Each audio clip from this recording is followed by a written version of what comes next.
Pour moi, ce serait légitime parce que, certes, Gianluigi Donnarumma a été nommé meilleur gardien de la Ligue 1. Il a un pourcentage d'arrêt cette saison en Ligue 1 et même en Ligue des Champions qui est quand même intéressant. On parle de plus de 80%.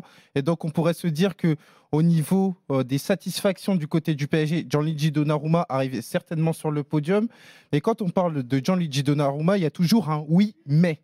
Et ça, c'est quelque chose qui personnellement me dérange.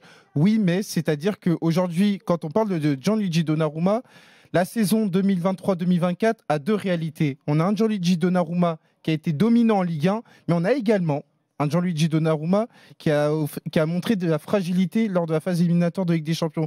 Et aujourd'hui, notamment dans cette idée qu'il y a une marge de progression sur le poste de gardien de but, eh ben moi je pense que c'est légitime de penser que Gianluigi Donnarumma, qui arrive sur un cycle déjà de 3 ans au PSG, doit être challengé. Parce qu'il est quand même tombé sur un entraîneur, Luis Enrique, qui s'est quand même attaché à cette question qui est très importante tout au long de sa carrière d'entraîneur. J'ai des exemples récents du côté du Barça où il y avait une alternance entre Ter Stegen et Claudio Bravo, ce qui avait permis au Barça de faire un triplé lors de la saison 2014-2015 avec un triplé à la clé.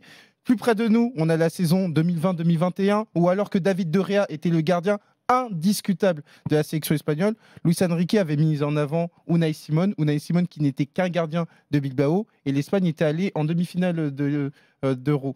Donc pour revenir sur Gianluigi Donnarumma, je pense que Gianluigi Donnarumma a des qualités qui sont évidentes, mais il a aussi des défauts qui sont évidents. Les adversaires l'ont ciblé, notamment sur les coups de pied arrêtés. On l'a vu contre le Barça, on l'a vu contre Borussia Dortmund. Le jeu au pied, il est régulièrement challengé. Et moi, je me dis que quand on parle de Gianluigi Donnarumma, qui on nous avait vendu à l'été 2021 un gardien qui devait être rapidement dans le top 5 des meilleurs gardiens, est-ce qu'on est là-dessus aujourd'hui ? À l'époque, il y était. Il sortait d'un Euro. Oui, mais la question mérite d'être posée parce qu'on a un gardien qui est certes de qualité, notamment du côté de la Ligue 1, mais j'aimerais bien aussi avoir un gardien de niveau d'envergure européen. Et aujourd'hui, par rapport à Luis Enrique, qui a envie de progresser sur cette question du gardien, moi je pense qu'il est nécessaire pour Gianluigi Donnarumma d'être challengé. Ensuite, il y a quelque chose qui est très important, c'est la durée de son contrat. Il ne nous a pas échappé que Gianluigi Donnarumma, à la fin de son contrat, c'est 2026. 2026, c'est un élément qui est très important. Ce qui nous fait dire quoi ? C'est que Gianluigi Donnarumma est à un tournant de sa carrière parisienne. Là, il est en 2024, il reste 2 ans de contrat. Donc, du côté du PSG, on se dit quoi ? Est-ce qu'on a envie de s'inscrire dans la durée avec Donnarumma en connaissant ses qualités, mais aussi ses défauts ?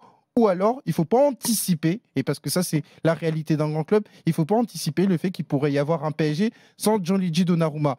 Raison pour laquelle, moi, je pars du principe que la saison prochaine sera la saison la plus importante de Gianluigi Donnarumma pour sa carrière parisienne.